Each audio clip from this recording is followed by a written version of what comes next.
உதகை மலை கிராமத்தில் பழங்குடியின பெண்ணை புலி இழுத்து சென்ற நிலையில் பெண்ணின் உடல் மீட்கப்பட்டுள்ளது.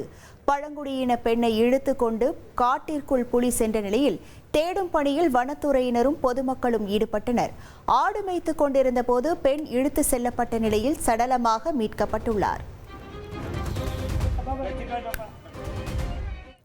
தென்காசி மாவட்டம் கடையநல்லூர் அருகே 2 தனியார் பேருந்துகள் நேருக்கு நேர் மோதி விபத்துக்குள்ளானதில் உயிரிழந்தவர்களின் எண்ணிக்கை 7ஆக உயர்ந்துள்ளது. தென்காசியிலிருந்து ராஜபாளையம் நோக்கி சென்ற தனியார் பேருந்தும் ராஜபாளையத்திலிருந்து தென்காசி சென்ற மற்றொரு பேருந்தும் இடைக்கால் அருகே காமராஜர்புரத்தில் நேருக்கு நேர் மோதின. இந்த கோர விபத்தில் 2 பேருந்துகளின் முகப்பு பகுதியும் உருகுலைந்த நிலையில் 7 பேர் உயிரிழந்தனர். 40க்கும் மேற்பட்டோர் பலத்த காயங்களுடன் மீட்கப்பட்டு மருத்துவமனையில் அனுமதிக்கப்பட்டுள்ளனர். இதனிடையே சம்பவ இடத்தை பார்வையிட்ட தென்காசி மாவட்ட எஸ்பி அரவிந்த் விபத்துக்குள்ளான பேருந்தின் உரிமம் ரத்து செய்யப்படும் என தெரிவித்தார். சிவகங்கை மாவட்டம் கீழக்குளம் அருகே நண்பரின் பிறந்த நாளையொட்டி வனப்பகுதியில் கறி விருந்து நடத்திய தலைமறைவு குற்றவாளிகள் 2 ட்ரோன் மூலம் சிக்கினர். டிஎஸ்பி தலைமையிலான 40 பேர் கொண்ட சிறப்பு குழு அவர்களை ட்ரோன் மூலம் கண்காணித்து சுற்றி வளைத்தது. இதை அறிந்த ரவுடிகள் அங்கிருந்து தப்பி ஓடிய நிலையில் பல்வேறு குற்ற வழக்குகளில் தொடர்புடைய சரவணன், பவுல் பாண்டி ஆகியோர் மட்டும் சிக்கினர். சம்பவ இடத்திலிருந்து 2 வாள்கள், 5 இருசக்கர வாகனங்கள் பறிமுதல் செய்யப்பட்டன.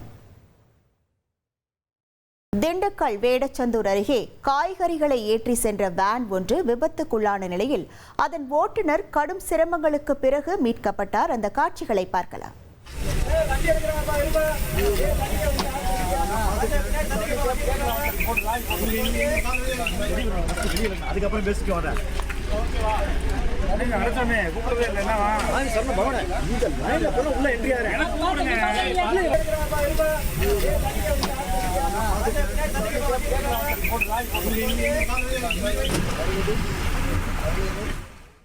தர்மபுரி மாவட்டம் பாலக்கோடு பகுதியை சேர்ந்தவர் சந்தோஷ். ஹோசூரிலிருந்து திருவனந்தபுரத்திற்கு காய்கறிகளை ஏற்றி சென்ற நிலையில் வேடச்சந்தூர் காக்கா தோப்பு பிரிவில் இவர் ஓட்டி சென்ற வேன் முன்னே சென்ற லாரி மீது மோதி விபத்துக்குள்ளானது. சேதமான முன்பக்கத்தின் நடுவே சிக்கி தவித்த அவரை தீயணைப்புத் துறையினர் கவனமாக மீட்டனர். இதில் அவரது கால், தலைப்பகுதிகளில் காயம் ஏற்பட்டதை தொடர்ந்து மருத்துவமனையில் சிகிச்சை பெற்று வருகிறார். பெங்களூருவில் தனியார் விமான நிறுவனத்தில் பணியாற்றும் பெண் ஊழியருக்கு பாலியல் தொந்தரவு கொடுத்ததாக மூத்த பைலட் மீது வழக்கு பதிவு செய்யப்பட்டுள்ளது. 26 வயதாகும் பெண் கேபின் க்ரூ ஊழியருக்கு சீனியர் பைலட் ரோஹித் சரண் என்பவர் பாலியல் தொல்லை கொடுத்ததாகவும் கடந்த 18ஆம் தேதி ஹோட்டலில் இருந்தபோது இந்த சம்பவம் நடந்ததாகவும் கூறப்படுகிறது. பாதிக்கப்பட்ட பெண் ஹைதராபாத் திரும்பியவுடன் புகார் அளித்துள்ளார். அதில் மது அருந்திய நிலையில் ரோஹித் சரண் தன்னிடம் அத்துமீறி நடந்து கொண்டதாக குற்றம் சாட்டியுள்ளார். திருவள்ளூர் மாவட்டத்தில் அனல் மின் நிலைய குடியிருப்பில் அதிகாரி வீட்டின் பூட்டை உடைத்து 10 சவரன் நகைகள் திருடப்பட்டுள்ளன.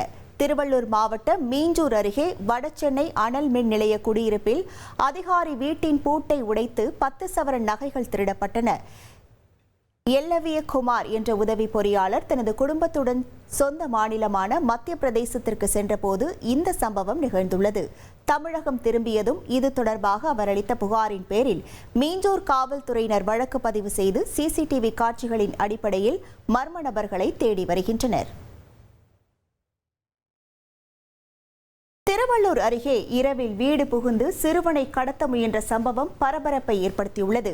பாணம்பாக்கம் கிராமத்தை சேர்ந்த யஸ்பால் குமார் என்பவரது குழந்தை பவனேஷை மர்ம நபர் வீடு புகுந்து கடத்த முயன்றுள்ளார். அப்போது அதனை தடுக்க முயன்ற யஸ்பால் குமார் மற்றும் பாட்டி விஜயலட்சுமியை தாக்கிவிட்டு குழந்தையை தூக்கி கொண்டு மர்ம நபர் தப்பி ஓட முயன்றார். எனினும் யஸ்பால் குமார் ஓடி சென்று விரட்டிய போது மர்ம நபர் முகத்தில் தாக்கிவிட்டு குழந்தையை அங்கேயே விட்டுவிட்டு சென்றுள்ளார். இந்த நிலையில் புதர் ஒன்றில் மறைந்திருந்த மர்ம நபரை பொதுமக்கள் பிடித்து தர்ம அடி கொடுத்து போலீசாரிடம் ஒப்படைத்தனர். அந்த நபர் இமாச்சல் பிரதேசத்தை சேர்ந்த அமித் கவுண்டல் என்பது விசாரணையில் தெரியவந்தது. சேலத்தில் இரவில் முகமூடி அணிந்த கும்பல் வீடுகளை நோட்டமிட்டு விலை உயர்ந்த இருசக்கர வாகனத்தை திருடி செல்லும் சிசிடிவி காட்சிகள் வெளியாகியுள்ளன. அதனை பார்க்கலாம்.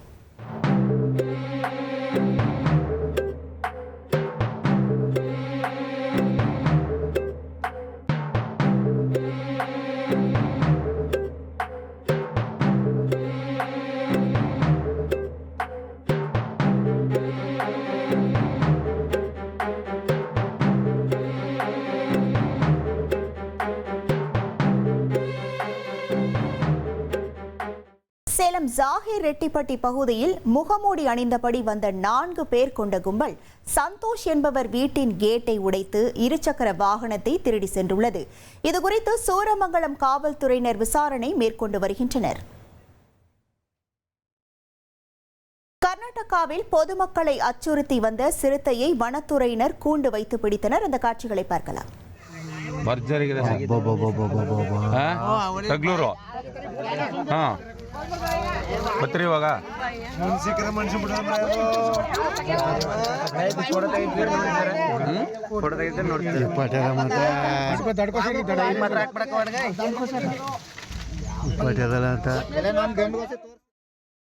கர்நாடகா மாநிலம் சாமராஜ நகரில் பொதுமக்களை அச்சுறுத்தி வந்த சிறுத்தையை வனத்துறையினர் கூண்டு வைத்து பிடித்தனர்.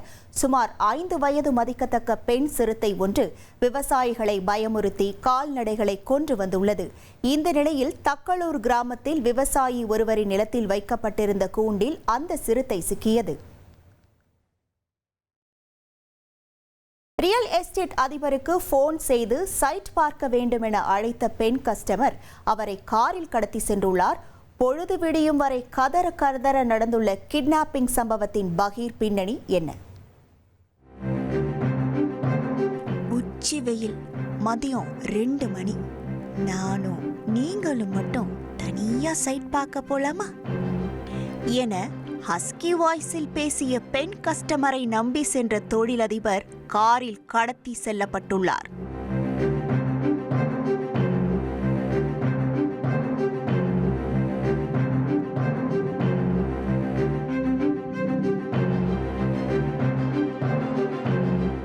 பாதிக்கப்பட்டவர் ஹோசூர் அருகே உள்ள மாதரசனப்பள்ளி கிராமத்தை சேர்ந்த சீதாராமன். இவருக்கு 34 வயதாகிறது. ஏரியாவில் திமுக பிரமுகராகவும் ரியல் எஸ்டேட் அதிபராகவும் வலம் வந்த சீதாராமனுக்கு கடந்த வெள்ளிக்கிழமை மதியம் ஒரு போன் கால் வந்திருக்கிறது. எதிர்முனையில் தன்னை ஸ்வேதா என அறிமுகம் செய்து கொண்ட பெண் கஸ்டமர் பத்தலப்பள்ளி அருகே நிலம் வேண்டுமென்றும் உங்களால் தற்போது நேரில் வந்து சைட் காட்ட முடியுமா என ஸ்வீட்டாக கேட்டுள்ளார். இதையடுத்து தன் வசமுள்ள இடத்தை காட்டினால் அது கிளையண்டின் வைபோடு மேட்ச் ஆகிவிடும் என நினைத்த சீதாராமனும் உடனடியாக அவருடைய சொகுசு காரில் அந்த செம்ம ஸ்பாட்டை காட்டுவதற்காக சென்றுள்ளார். உச்சி வெயிலில் ஸ்வேதாவும் சீதாராமனும் இடத்தை பார்வையிட்டுவிட்டு அதிலுள்ள நிறை குறைகளை பற்றி சீரியஸாக டிஸ்கஸ் செய்துள்ளனர். அப்போது கிளைமேட் செம்ம ஹாட்டாக இருப்பதால் ஸ்வேதா அருகே உள்ள தன்னுடைய வீட்டிற்கு சென்று குளுகுளுவென ஏசியில் அமர்ந்து ப்ளூ பிரிண்டோடு பேசலாம் என ஆசையாக அழைத்திருக்கிறார். சீதாராமனும் அதற்கு ஓகே சொல்ல இருவரும் காரில் ஏறி உள்ளனர். கண்ணிமைக்கும் நொடியில் எங்கிருந்தோ ஓடி வந்த 6 பேர் கொண்ட மர்ம கும்பல் சீதாராமனை அவருடைய காரிலேயே கடத்தி சென்றுள்ளனர். ஹஸ்கி வாய்ஸ் ஸ்வேதாவின் இந்த பிளடி ஸ்வீட்டான மாஸ்டர் பிளானை பார்த்து சீதாராமன் அதிர்ந்து போயுள்ளார். இரவு முழுவதும் அவரை ஒரு வீட்டில் அடைத்து சித்திரவதை செய்த கும்பல் சீதாராமனிடமிருந்து ரூபாய் 5 கோடி பணம் கேட்டு மிரட்டியுள்ளனர். அவரும் குடும்பத்தினருக்கு போன் செய்து அவசரமாக பணம் தேவைப்படுகிறதென காரணம் ஏதும் சொல்லாமல் பணத்தை டிரான்ஸ்பர் செய்யுமாறு கேட்டுள்ளார். ஆனால் நட்ட நடு இரவில் சீதாராமன் பணம் கேட்டதால் அதனை கொடுக்க யாரும் தயாராக இல்லை. இந்த சூழலில்தான் மறுநாள் பொழுது விடிந்தபோது அந்த கும்பல் மீண்டும் சீதாராமனிடம் போன் கொடுத்து குடும்பத்தாரிடம் பேசி மீண்டும் பணம் கேட்க வலியுறுத்தியுள்ளனர். இந்த முறை மிகவும் சாதுரியமாக செயல்பட்ட சீதாராமன் லட்சுமிபதி என்கிற நண்பருக்கு அவருடைய லொகேஷனை வாட்ஸ்அப் மூலம் ரகசியமாக அனுப்பி வைத்துள்ளார். மேற்கொண்டு அவருக்கே டயல் செய்த சீதாராமன் தனக்கு உடனடியாக 40 லட்சம் தேவைப்படுகிறது, உனக்கு நடந்தது போலவே நானும் ஒரு பிரச்சனையில் சிக்கிக் கொண்டேன் என தெரிவித்திருக்கிறார். அதோடு இந்த பிரச்சனையிலிருந்து என்னை சுல்தானால் தான் காப்பாற்ற முடியும் என கோட்வேர்டில் ஹிண்ட் கொடுத்துள்ளார். ரகசிய குறியீடுகளை லட்சுமிபதி கரெக்டாக டீகோட் செய்துள்ளார். காரணம், இதே போன்று சில மாதங்களுக்கு முன்பு லட்சுமிபதியும் ஒரு மர்ம கும்பலால் கடத்தப்பட்டுள்ளார். அப்போது அவரை சூளகிரி காவல் ஆய்வாளராக இருந்த சுல்தான் என்பவர்தான் காப்பாற்றியதாக தெரிகிறது. சூழ்நிலையை நன்றாக புரிந்து கொண்ட லட்சுமிபதி, எதற்கும் கவலைப்படாதே, பணத்திற்கு நான் ஏற்பாடு செய்கிறேன் என தெரிவித்துவிட்டு உடனடியாக காவல்துறையினருக்கு போன் செய்துள்ளார். சீதாராமன் கடத்தப்பட்டிருப்பதை உறுதி செய்த மாவட்ட காவல்துறையின் உயர் அதிகாரிகள் உடனடியாக அவரை பத்திரமாக மீட்கும் ஆபரேஷனில் இறங்கியுள்ளனர். சீதாராமனின் லொகேஷனையும் செல்போன் சிக்னலையும் ட்ரேஸ் செய்த போலீசார் கடத்தல் கும்பலை சுற்றி வளைத்திருக்கிறார்கள். அப்போது அந்த கும்பல் மீண்டும் சீதாராமனை காரில் ஏற்றிக்கொண்டு தப்பி செல்ல முயன்றுள்ளது. சினிமா பாணியில் நடு ரோட்டில் நடந்த கார் சேஸில் காவல்துறையினர் கடத்தல் கும்பலின் வாகனத்தின் 4 புறத்திலும் சுற்றி வளைத்து அதிலிருந்து சீதாராமனை பத்திரமாக மீட்டுள்ளனர். கடத்தல் சம்பவத்தில் ஈடுபட்ட அஜய், கோகுலக்கண்ணன் மற்றும் சங்கர் உள்ளிட்ட 4 பேரை சம்பவ இடத்திலேயே கைது செய்துள்ளனர். மேலும் தப்பி சென்று தலைமறைவாக உள்ள முக்கிய குற்றவாளி ஸ்வேதா உட்பட 4 பேரை தொடர்ந்து வலைவீசி தேடி வருகின்றனர். முழுமையான விசாரணைக்கு பிறகே இந்த நெட்வொர்க்கின் பின்னணி குறித்தும் இவர்களின் வலையில் சிக்கியுள்ள தொழிலதிபர்கள் குறித்த விவரங்களும் வெளிவரும். சென்னையில் சிறுவனை நாய் ஒன்று துரத்தி கடிக்க முயன்ற காட்சிகள் வெளியாகியுள்ளன. அதனை பார்க்கலாம்.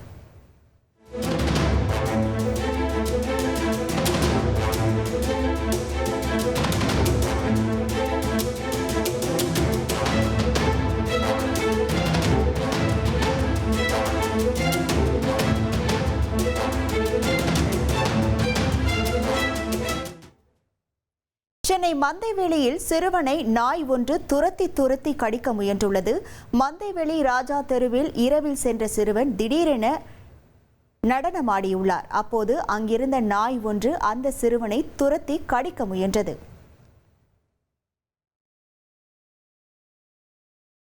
உளுந்தூர்பேட்டை அருகே பெட்ரோல் பங்கில் ஊழியரின் பணப்பையை 2 இளைஞர்கள் பறித்து சென்ற சம்பவம் பரபரப்பை ஏற்படுத்தியுள்ளது. அந்த காட்சிகளை பார்க்கலாம்.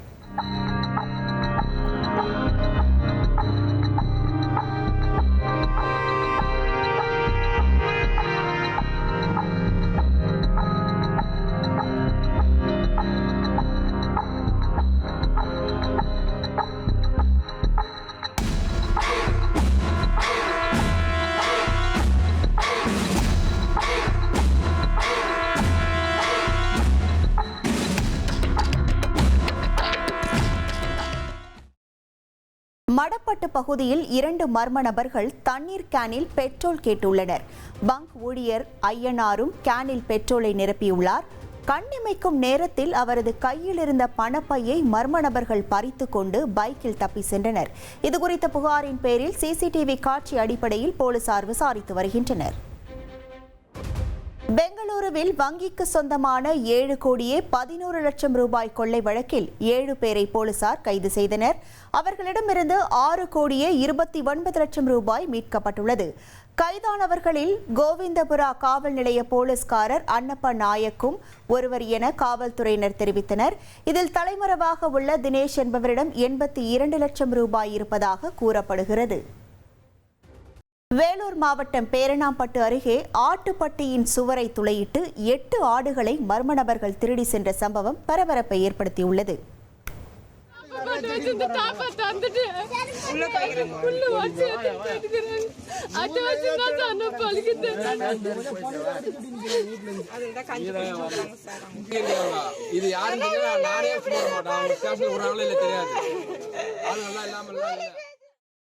சாத்கர் என்ற கிராமத்தில் வசிக்கும் கணவனால் கைவிடப்பட்ட சிவகாமி என்ற பெண் சுமார் 60 ஆண்டுகளை வளர்த்து தனது வாழ்வாதாரத்தை ஈட்டி வந்தார். இந்த சூழலில் அவரது ஆட்டுப்பட்டியில் மர்ம நபர்கள் துளையிட்டு 8 ஆடுகளை திருடி சென்றனர். இதனால் அதிர்ச்சி அடைந்த அவர் கண்ணீர் விட்டு கதறினார். இதுகுறித்து சம்பவ இடத்தில் பார்வையிட்ட போலீசார் விசாரித்து வருகின்றனர். கர்நாடகா மாநிலம் பாகல்கோட்டை அருகே இருசக்கர வாகனத்தில் புகுந்த பாம்பை பாம்புபிடி வீரர் லாவகமாக பிடித்தார். அந்த காட்சிகளை பார்க்கலாம்.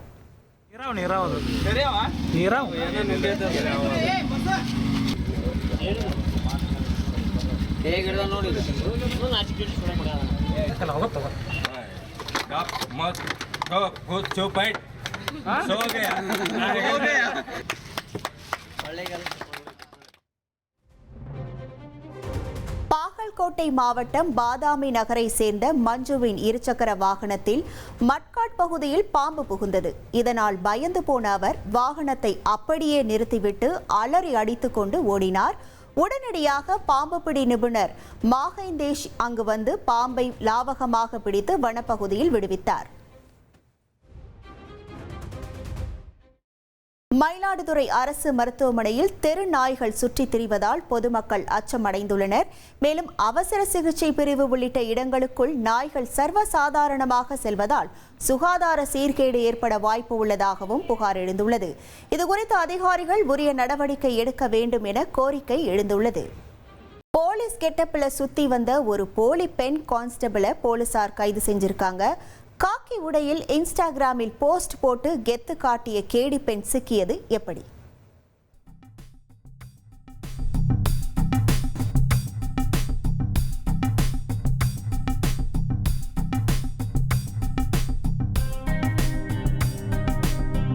காக்கி உடையில் கலக்கலாக போஸ் கொடுக்கும் இந்த அம்மணியை பார்த்து கடமை தவறாத இளம் காவல் அதிகாரி என்று நினைத்து விட வேண்டாம். போலீஸ் உடையில் ஊரை ஏமாற்றிய போலி போலீஸ் இந்த கேடி பெண். அதே டெய்லர் அதே வாடகை என்பதைப் போல போலீசார் காக்கி உடைகளை வாங்கும் அதே கடையில் அம்மணியும் வாங்கி போட்டுக்கொண்டு ஊருக்குள் கெத்தாக உலா வந்திருக்கிறார். பல கல்லூரிகளுக்கும் நிகழ்ச்சிகளுக்கும் சீஃப் கெஸ்டாக சென்று சோசியல் மீடியாவை அலற விட்டிருக்கிறார் இந்த ஃபேக் போலீஸ். ஆம், இந்த போலி காவலரின் பெயர் உமா பாரதி. 21 வயதான இவர் குதுபுல்லாபூரை சேர்ந்தவர். இவர் கடந்த 2 தினங்களுக்கு முன்னர் சைபராபாத் போலீஸ் கேன்டீனில் தன்னை கான்ஸ்டபிள் என்று அடையாளப்படுத்திக் கொண்டு சாப்பிட சென்றுள்ளார். அங்கே இருந்த பணியாளர்கள் உமா பாரதியிடம் ஐடி கார்டை கேட்டுள்ளனர். ஆனால் உமா பாரதியிடம் ஐடி கார்டு இல்லை. இதனால் அங்கிருந்த காவலர்கள் சந்தேகமடைந்து உமா பாரதியிடம் துறை சார்ந்த சில கேள்விகளை கேட்டுள்ளனர். ஆனால் அவை எதற்கும் உமா பாரதியால் பதிலளிக்க முடியவில்லை. உடனடியாக அருகில் இருந்த ஜிடி மெட்லா காவல் நிலையத்திற்கு தகவல் தெரிவித்தனர். அடுத்த கணமே கேன்டீனுக்கு வந்த போலீசார் உமா பாரதியை கைது செய்து உயர் அதிகாரிகளிடம் ஒப்படைத்தனர். அப்போது அவரிடம் நடத்தப்பட்ட விசாரணையில்தான் காக்கி உடையில் நாடகமாடிய உண்மை வெட்ட வெளிச்சமானது. உமா பாரதி கடந்த 2 ஆண்டுகளுக்கு முன்பு கான்ஸ்டபிள் ஆட்சேர்ப்பு தேர்வில் பங்கேற்றுள்ளார். ஆனால் அவரால் தகுதி பெறவில்லை. இதனால் தேர்வில் தோல்வியை தழுவிய விஷயத்தை குடும்பத்தினரிடம் சொல்ல முடியாமல் தவித்திருக்கிறார். உமா பாரதி மீது குடும்பத்தார் வைத்திருந்த பெரிய நம்பிக்கையை உடைக்க முடியாமல் இந்த போலீஸ் கெட்டப்பை கையில் எடுத்துள்ளார். போலீஸ் ஆவதற்கு எதற்கு தேர்வு? காக்கி உடை இருந்தால் போதாதா என நினைத்த உமா பாரதி கான்ஸ்டபிள் உடை, பேட்ஜ், தொப்பி என அனைத்தையும் பக்காவாக வாங்கி மாட்டிக்கொண்டுள்ளார். போலீஸ் கெட்டப்பில் தினமும் வேலைக்கு செல்வது போல வீட்டிலிருந்து கிளம்பி ரோந்து பணியில் ஈடுபட்டிருக்கிறார். மேலும் தனது சுற்றத்தாரை நம்ப வைக்க போலீஸ் கெட்டப்பில் போட்டோக்களை எடுத்து இன்ஸ்டாவில் பதிவிட்டு வந்துள்ளார் உமா பாரதி. அரசியல் கூட்டங்கள், பொது நிகழ்ச்சிகளுக்கு பந்தோபஸ்து, கல்லூரி நிகழ்ச்சிகளுக்கு பாதுகாப்பு போன்ற பணிகளில் தன்னை ஈடுபடுத்திக் கொண்டு காவல் நிலையத்திற்கே செல்லாமல் கான்ஸ்டபிளாக வேலை பார்த்து வந்துள்ளார். மேலும் சைபர் கிரைமில் சில உயர் அதிகாரிகளிடம் தன்னை அறிமுகம் செய்து கொண்டதாக தெரிகிறது. அதை வைத்து சைபர் கிரைம் பயிற்சி வகுப்புகளை உமா பாரதி நடத்தியதாக சொல்லப்படுகிறது. இப்படி பல மாதங்களாக நாடகமாடிய உமா பாரதி போலீஸ் கேன்டீனுக்கு சென்று சாப்பிட முயன்றபோது பரிதாபமாக சிக்கிக் கொண்டுள்ளார். இதனையடுத்து ஆள் மாறாட்டம் மற்றும் காவல்துறை சின்னங்களை அங்கீகரிக்கப்படாமல் பயன்படுத்தியதற்காக உமா பாரதி மீது ஜிடி மெட்லா போலீசார் வழக்கு பதிந்து கைது செய்துள்ளனர். மேலும் ஆள் மாறாட்டத்தின் போது அவருக்கு பணம் அல்லது பொருளுதவி கிடைத்ததா அல்லது தடை செய்யப்பட்ட இடங்களுக்கு செல்ல வாய்ப்பு கிடைத்ததா என்பது குறித்து போலீசார் விசாரணை மேற்கொண்டு வருகின்றனர்.